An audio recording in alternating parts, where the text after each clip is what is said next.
नमस्कार साथियों, आप सबका पुनः स्वागत है श्रद्धा एस्ट्रो ज्योतिष में।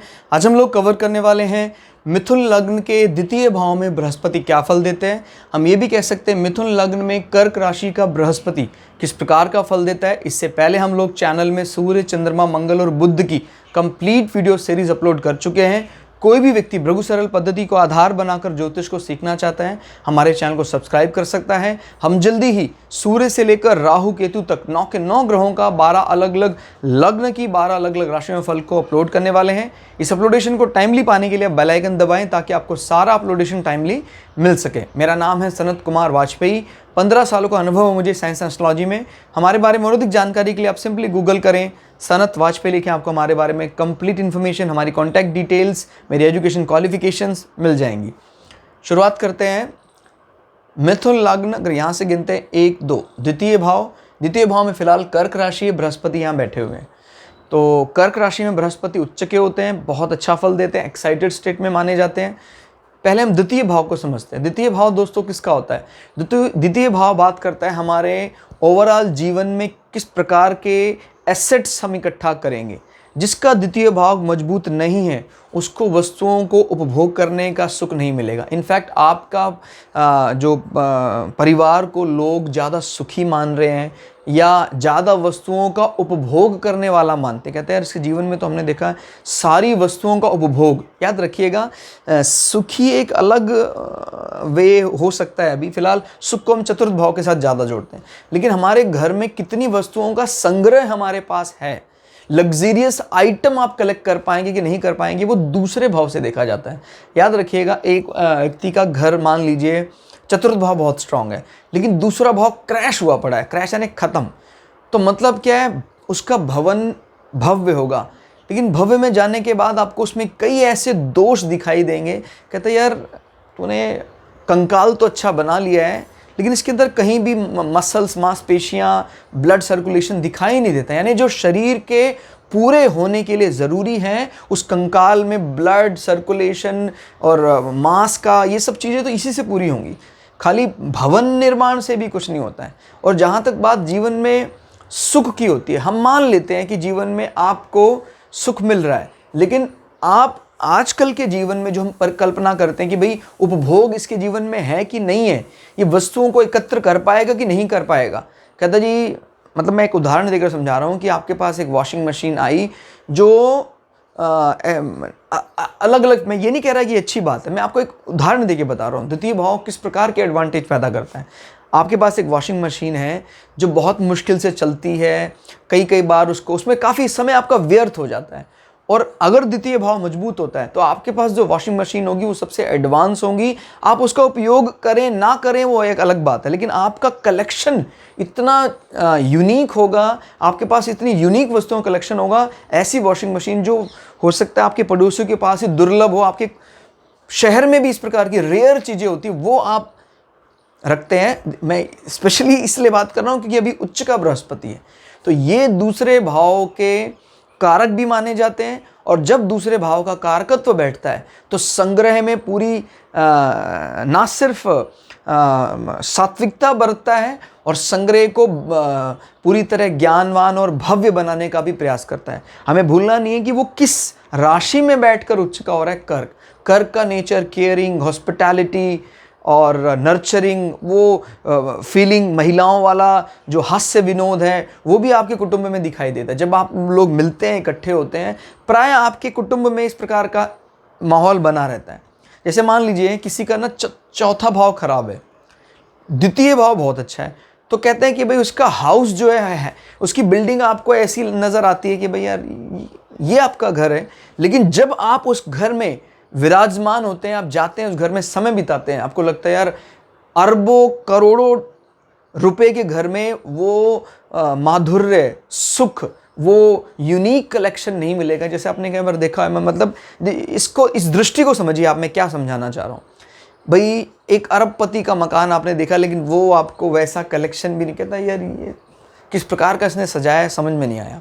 और एक नॉर्मल हाउस में आप गए, लेकिन वहाँ पर आपको हर चीज़ यूनिक सी दिखाई देती है, बैठने का मन करता है, हर चीज़ को जांचने का, पूछने का मन करता है।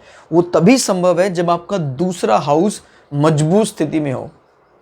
ऐसे लोगों से आपको बहुत कुछ सीखने को मिलता है। इनकी प्राइमरी नॉलेज इतनी ज़बरदस्त होती है। अगर ये आपको एजुकेशन दे दे, स्पेशली अगर छोटे बच्चे हों किसी फैमिली में, अगर उन बच्चों को ये लोग थोड़ा भी समय दे दें, ये लोग इतने महान बना सकते हैं बच्चों को जिसका सेकंड भाव स्ट्रांग हो। तो हो सकता है, ठीक है, इंडियन गवर्नमेंट तो हाल फिलहाल में इस चीज़ को रिकग्नाइज ना करें, लेकिन हमारा मकसद यही है कि हम उस ज्ञान को उस उच्चतम स्तर तक ले सकें कि कोई ऑफिशियल पद पर बैठा, एडमिनिस्ट्रेटिव लेवल पे बैठा गवर्नमेंट का भी पर्सन इस चीज़ को रिकग्नाइज कर पाए कि हाँ वो बात सही है कि अगर हम ऐसे लोगों को, बच्चों को, खासकर छोटे बच्चों को ट्रेन करने में, उनको मोटिवेट करने में लगाएं, जैसे 9-10 साल के बच्चे जो हैं, अगर इन लोगों के कांटेक्ट में आते हैं जिनका सेकंड भाव स्ट्रांग है, उनका प्राइमरी एजुकेशन इतना स्ट्रांग होता है, हर चीज़ को प्रैक्टिकली करके देखते हैं,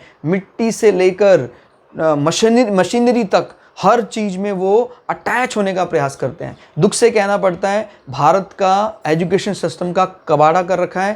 टीचर सिर्फ पढ़ देते हैं, छोटे बच्चों के साथ कोई संवाद, बातचीत, किस प्रकार के इंटरेस्ट, वो इंटरेस्ट जगाने का मादा उन लोगों के पास होगा जिसका सेकंड हाउस स्ट्रांग है। वो नॉलेज सेकंड हाउस से निकलती है। मेरी बात को समझिएगा मैं क्या बोल रहा हूँ। आपने मिट्टी के बारे में बात करी, कहता मिट्टी से क्या बन सकता है, कहता मिट्टी से बहुत कुछ बन सकता है। मिट्टी से बहुत कुछ बनाने वाले वो कमाल के डाइवर्सिफाई लोग, जिनको बहुत चीज़ों को अलग अलग बदल कर, देख कर, जिनके पास अलग डाइवर्सिटी है, वो देखने की जो गुण है, और मैं तो यही समझता हूँ कई मामले में चौथा, पांचवा, यहाँ तक कि 9वां भाव भी फेल कर देता है अगर सेकंड भाव मजबूत स्थिति में आता है तो। क्योंकि आज भारत इसलिए पीड़ित नहीं है कि उसके पास डॉक्टर्स, इंजीनियर, पीएचडी की कमी है। भारत इसलिए पीड़ित है, बेसिक मोरल वैल्यू, नैतिक मूल्य नहीं है। हमें सेकंड भाव को स्ट्रॉन्ग करने की आवश्यकता है। बेमतलब के 9वें भाव के पीछे पड़े हुए हैं, कुछ भी नहीं मिल रहा जब तक सेकंड भाव स्ट्रॉन्ग नहीं होगा। क्लियर? तो ये हमारे लिए ज़रूरी है, हम अपने प्राइमरी एजुकेशन को स्ट्रॉन्ग करें जो सेकंड भाव बताता है, बहुत ही ज़रूरी। धन भाव देख रहे हैं, सब चीज़ यहीं से निकल रही हैं। तो कोई भी आप काम कर लें, उसका जो उसके लिए जो फाइनेंस अरेंज होगा वो यही करेगा। अब फाइनेंस नहीं, बैठे रहिए आप, वाणिज्य नहीं आपके पास, क्या करेंगे आप? वित्त मंत्रालय, नॉट वाणिज्य, वित्त मंत्रालय यहाँ से निकलता है। क्लियर हो गया? और वित्त नहीं है तो फिर कोई भी डिपार्टमेंट क्या करेगा? कहता भाई आपका काम था कि आप नए नए सेटअप लगाएं, एक्सप्लोर करें, जॉब क्रिएट करें। कहता जी कहाँ से क्रिएट करें, दूसरा भाव खत्म हो रखा है। तो ये एक दृष्टि है समझाने की कि दूसरा भाव कितना महत्वपूर्ण होता है। फिलहाल यहाँ पर बृहस्पति ने बैठकर पूरी जान लगा दी है। एक्साइटेड स्टेट का मतलब होता है कि कोई प्लैनेट इससे ज़्यादा अच्छा फल नहीं दे सकता। और बृहस्पति जैसा ग्रह जो उस भाव का कारकत्व है, शुभता ले आता आपके कुटुंब में, अच्छे अच्छे धार्मिक फंक्शन और एजुकेशन को इज्जत करने वाले लोग वहाँ रहते हैं। मतलब मैं खुद एक्सपेक्ट कर रहा हूँ कि ऐसे लोगों की कुटुंब में जाने का सुख मिले। तो आप लोग भी इस चीज़ को रिकग्नाइज कीजिए कि किसी का दूसरा भाव में कोई अच्छे प्लैनेट, शुभ ग्रह लाइक बुध, बृहस्पति एंड शुक्र और इस प्रकार के शुभ ग्रह अगर स्वग्रही होकर बैठ, चंद्रमा, तो फिर आनंद आता है उस पार्टी को अटेंड करने का। क्लियर? और यहाँ से बृहस्पति अपने इन भावों का भी ध्यान रख रहे हैं। आपका जो पार्टनर होगा ना सिर्फ कौटुंबिक सुख देने वाला होगा, आपके एसेट्स को बढ़ाने वाला होगा, आपको ज़बरदस्त धन लाभ दिलाने वाला होगा। आपके जो कर्म क्षेत्र का मालिक जब आपके एसेट्स भाव में बैठा हुआ है तो इसका अर्थ सीधा है कि आपको कहीं ना कहीं बैंकिंग रिलेटेड इस प्रकार की जॉब ऑफर हो सकती है और उससे आपका डायरेक्ट कनेक्शन होगा आपके एसेट्स का। क्लियर हो गया? जब धन भाव से इसका संबंध बनता है तो आपकी जॉब आपके एसेट्स को निरंतर बढ़ाने वाली होती है। तो बहुत अच्छा कॉम्बिनेशन बन रहा है। क्लियर? इन दोनों भावों को यहाँ बैठकर इसने बहुत अधिक बल दे दिया। दृष्टि की बात कर लेते हैं, 1 2 3 4 5 यहाँ बैठकर, क्योंकि बहुत मजबूत स्थिति में है और ये मंगल का घर है। अगर वो खराब स्थिति में होता तो वृश्चिक राशि किसी किसी को समझ में आती, सबके समझ में नहीं आती है, बट फिर भी बृहस्पति की अच्छी नज़र है। जो आपके शत्रु अगर इस प्रकार की कोई भी शत्रुता निभाने का प्रयास करते हैं, बृहस्पति की जो उच्च बैठकर ये दृष्टि डाल रहे हैं उसको पूरी तरह शांत करेंगे। आपके एसेट्स, आपके कुटुंबी, आपके रोग को मिटाने के लिए, आपके शत्रुओं को दूर करने में आपका भरपूर सहयोग देंगे। इनफैक्ट वो हार जाएगा। अगर कोई इस प्रकार के कोर्ट केसेस या शत्रु आपके अगेंस्ट लगा हुआ है, वो बुरी तरह हारेगा। बृहस्पति की ये नज़र बहुत शुभ है इस समय। और 5, 6, 7 बृहस्पति की ये नज़र थोड़ा सा कष्ट पैदा कर सकती है। बृहस्पति की इसमें आपको थोड़ा सा सावधान रहना चाहिए। हेल्थ इश्यूज़ का कारण बन सकता है कहीं ना कहीं लीवर डैमेज होना, और क्योंकि ये आपके इंटरनल सेक्सुअल ऑर्गन को भी रिप्रेजेंट करता है, किडनी और इसके नीचे का हिस्सा थोड़ा बचा के रखिए। कोई इस प्रकार की लत नहीं लगनी चाहिए, उससे बचा के रखना आपको।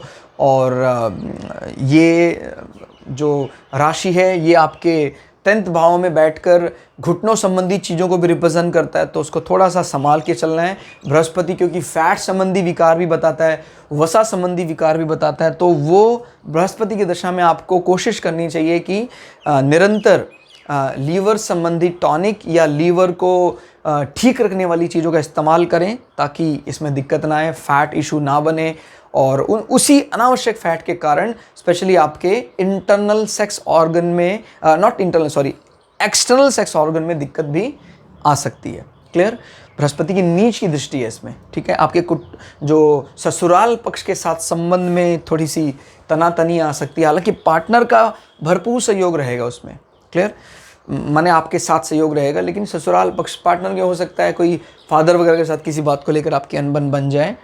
लेकिन अगर वो नीच भंग होता है तो इस दृष्टि का बुरा प्रभाव अपने आप खत्म हो जाता है। जैसे चंद्रमा अगर केंद्र में आ जाते हैं या चंद्रमा इसके साथ आके बैठ जाते हैं तो बुरा प्रभाव खत्म हो जाएगा। शनि है, जो शनि केंद्र में आ जाए, क्लियर, लग्न से केंद्र में आ जाए, चंद्रमा से केंद्र में आ जाए, क्लियर, या शनि अपनी उच्च राशि में बैठ जाए तो भी इसका प्रभाव खत्म हो जाता है। या शनि यहाँ भी बैठ जाए तो भी प्रभाव काफ़ी हद तक, क्योंकि शनि तो इस भाव के कारकत्व में आते हैं, बढ़ा देगा। उल्टा ये एक प्रकार का ईश्वरीय इंटरेस्ट पैदा करेगा अगर शनि यहाँ पर आके बैठ जाते हैं, क्योंकि शनि जब गुरु जैसे प्लैनेट से दृष्ट हो, उच्च की दृष्टि, फिर शनि की जो वो बुद्धि है कष्टकारी, वो तपस्वी में बदल जाती है। यानी कष्ट किसके लिए? तपस्या के लिए कष्ट। बात को समझिए जरा। शनि को कहते हैं कि भी कष्ट देने वाले, दुख देने वाले, लेकिन आप शायद भूल रहे हैं कि जीवन में हर सुख के लिए आपको सहना पड़ता है। जैसे मान लीजिए किसी ने टॉप किया, क्या ज़बरदस्त ख्याति, लेकिन आप भूल रहे हैं उस ख्याति को दिलाने के लिए जो कष्ट था वो किसके डिपार्टमेंट में आता है? शनि के डिपार्टमेंट में। सुबह उठकर जब सब लोग सो रहे थे, उसको उठने का कष्ट, उसने इस चीज़ को एंजॉय किया वो अलग बात है, लेकिन उसको उठने का कष्ट हुआ। ठंड में जल्दी उठना, गर्मियों में उठना, पढ़ाई करना, जीवन का हर फेज जहाँ जीत है उससे पहले वाले कष्ट के जो कारकत्व में, या कह सकते हैं अधिष्ठाता देवता तो शनि ही है। तो अगर शनि का किसी को सुधर जाता है तो इन कष्टों को लोग एंजॉय करते हैं, और इन कष्टों से वो जब जीतते हैं तो ग्लोरी पूरी दुनिया देखती है। फिर बात करते हैं 7, 8, 9। ये बहुत अच्छी दृष्टि है। अपनी राशि में दृष्टि बनाए हुए बराबर, तो ना सिर्फ एसेट्स डायरेक्टली प्रोपोर्शनल कर रहा है, आपका सरकारी जो डिपार्टमेंट के साथ संबंध है, आप समय समय पर अपने कुटुंब के स्नेह से सरकारी लोगों को, अपने ऑफिस के डिपार्टमेंट को बड़ा प्रसन्न रखते हैं। ऐसे लोगों के साथ कभी भी सरकार की अनबन नहीं होती है, बड़े अच्छे संबंध होते हैं, क्योंकि सरकारी संबंध भी इसी से पता लगते हैं। ऑफिस के साथ संबंध, आप अपने कुटुंब के सुख को भी यहाँ ट्रांसफ़र करते हैं। मतलब प्राय आप कोई ना कोई विशेष अपने ऑफिस के लिए कोई खाने पीने की, कोई इस प्रकार की वस्तुएं, पार्टी अरेंज करना, यह आपका वो है कि भाई जैसे हम पूर्णिमासी के दिन प्राय अपने घर में इस प्रकार का कोई ओकेज़न करते हैं, आप में से कोई भी आना चाहे तो आ सकता है। ये बहुत अच्छा कॉम्बिनेशन है। क्लियर हो गया? तो इस प्रकार के कॉम्बिनेशन आपके भाग्य को बलवती करने वाले हैं, आपके ऑफिस एनवायरनमेंट को सुधारने वाले हैं। तो ओवरऑल बृहस्पति ने हमें अकेले दम पर, मतलब कुंडली को 50% की शुभता दे दी। मतलब ऐसी कॉम्बिनेशन बड़े रेयर ही मिलते हैं। मोर देन 90% अकेला बृहस्पति इस पोस्ट पे बैठकर संभाल रहा है। क्लियर हो गया। तो बहुत बहुत बहुत अच्छी वो है। मैं कुंडली की बात करूं तो अकेले 50% और आदमी को क्या चाहिए। और अगर इस ग्रह के स्टेटस की बात करूं इस लग्न में तो 90% का दम अकेले बृहस्पति ने बना दिया इस हाउस में, और 50% का दम इस कुंडली को दे दिया यहां बैठकर। क्योंकि बृहस्पति की आपको पता है 2 हाउसेस की लॉर्डशिप और गुरु की 5, 7, 9 की दृष्टियां बड़ी बली मानी जाती हैं। अगर बृहस्पति बिगड़ा तो कईयों को लेके डूबेगा फिर, और बृहस्पति सुधरा तो कईयों को सुधारेगा। तो दोस्तों आज की इस क्लास में इतना ही। क्लास आपको कैसी लगी कमेंट करके जरूर बताइएगा। मिलते हैं अगली वीडियो में, तब तक के लिए जय श्री भगु पराशरा, जय श्री शुक्राचार्य, नमस्कार।